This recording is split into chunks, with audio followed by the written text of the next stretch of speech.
Fuck the lighting, shit. I need lights. That's what I'm gonna do with Patreon. Welcome to LewTwo. Welcome to the new channel. This channel is gonna be where I'm posting videos that aren't good enough for the main channel. No, this is going to be much more of an interactive channel. What I'm going to be doing is, because I set up Patreon 3 weeks ago and we've already passed 2 milestones.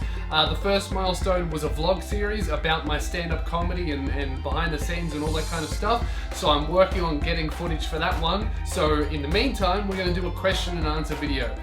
Also, the other video that I'm going to be putting on this channel is Poo Review. It's a series that I'm really excited about. It's like Lou Review, so it's exactly the same shot for shot, but I only edit in the bad takes. So instead of using a shot like this, what really happened was you approached a girl you've never met, lied to her about studying business law when in reality you're a shitty YouTube prankster. I'm gonna use a shot like this. No, see, what really happened was you approached this girl you've never met, lied to her about studying business law when you're really a shitty pranker. So just imagine an entire video just like that. Alright guys, so we're going to get into the questions. I think this channel has 3,000 subscribers already, which is fucking insane, so thanks for that. Make sure you subscribe to this one as well. I'm going to get into the first questions from you guys from Snapchat. My Snapchat is NebsChat, that's how you spell it. If you want to follow me or whatever, like I'm probably not going to send you dick pics if you do follow me on there. Wogboygeo on Snapchat asked me, if you weren't doing comedy, what would you be doing? Probably sucking dick for cash. Sam asked, when are you going on tour next with my live stuff? I'm going on tour early April next year. So I'm locking it all in. Right now Melbourne is locked in. I'm doing the comedy festival again. And then I'm going to do every single state just like last year, but in bigger venues so more of you guys can come, because I sold out most of my shows last time. Alex J asked, when will we see Pinger Pete in his own video soon? I don't want to do a video for Pinger Pete. I fucking hate that guy, but he's really keen on doing a video. Stewie asked, what's the funniest thing that happened to you on stage? Okay, here's the funniest thing, and I've actually got this filmed too, so I'll put a clip in here. So the funniest thing to happen to me on stage was at my first ever live show. Like, it wasn't the first time I was on stage, it was the first time I was doing Cyberwall is Superstar, and I was telling jokes about drugs at clubs. And I saw this group of 2 women, and mind you, I can't see shit, like the light is right in my eyes. I look at these 2 women, and I see one woman pissing herself, and then next to her is a woman who looks older than her, not laughing at all. Like, she wasn't liking the drugs and stuff. So I thought, oh, that must be her mum, so that's why she's not laughing, because if she laughs, it's a bad example. So I was like, I said, is that your mum? And it was not her mum, it was just a co-worker. So I essentially just insulted somebody who came to my show to their face in front of a sold-out crowd. And look, I'm not going to explain it. It just went like this. Everybody knows this, but nobody will say this. Clubs aren't fun. Ecstasy is fun. Right? You can enjoy anything on ecstasy. Is that your mum? Are you here with your mum? No? No, workmate. We're mate? Workmate? Oh.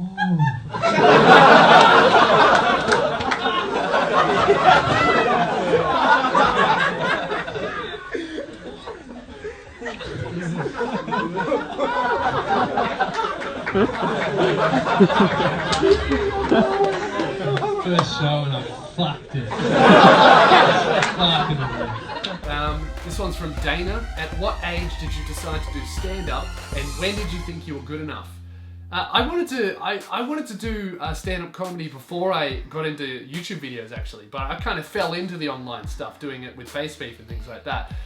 But stand-up comedy is something that I've wanted to do for as long as I can remember. Like, I remember I saw Leno and Woodley's farewell show, and it was like 1,500 people packed in a theatre to see these guys, and I was like, wow, this looks like an easy way to make money.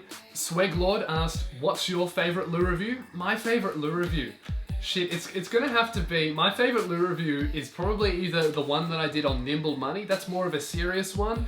I'm really happy with that one because it was kind of like a real serious topic, and I think I tackled it really well.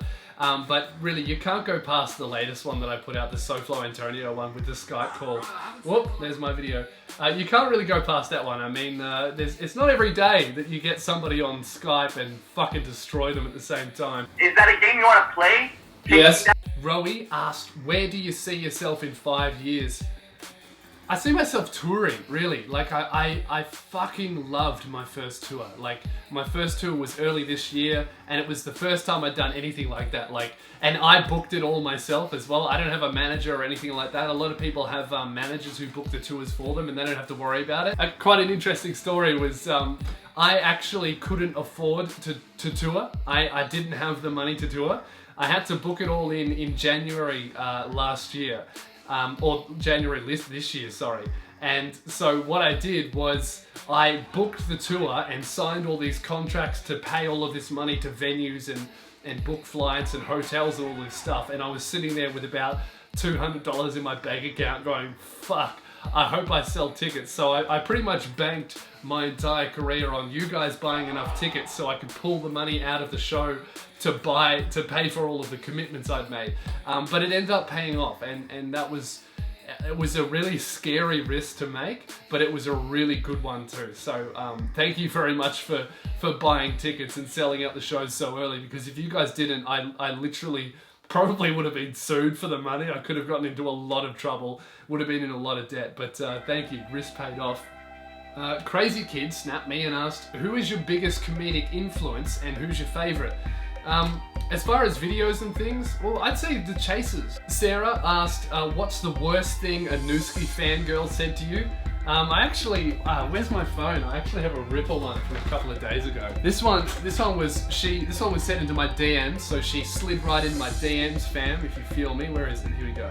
She messaged me first and she said, how old you? Like, I'm gonna just leave, here's a screen cap. This is how they write, the Nooski fans. How old you? And I said, I'm 34. And she said, and you're arguing with 13-year-old girls? And I said, it reminds me of talking to my 13-year-old daughter. She passed away last year. And they said, oh my God, are you serious? What from? AIDS. One day she was fine.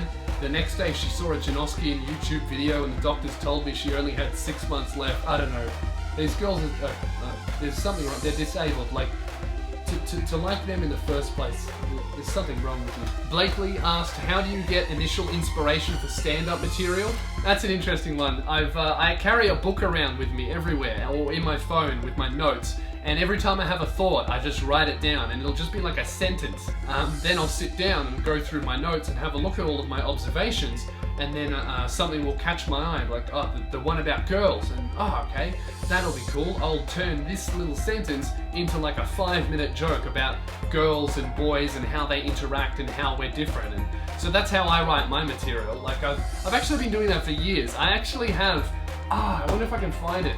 I have a notebook from when I was like, from the age of 14 to like 16, I had this little notebook and it's got all of these terrible, cringy jokes that I've written, like my first attempted jokes. I'll see if I can find it. I'll read some out for you because some of them are so bad.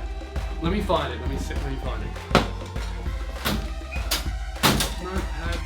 Ah, there it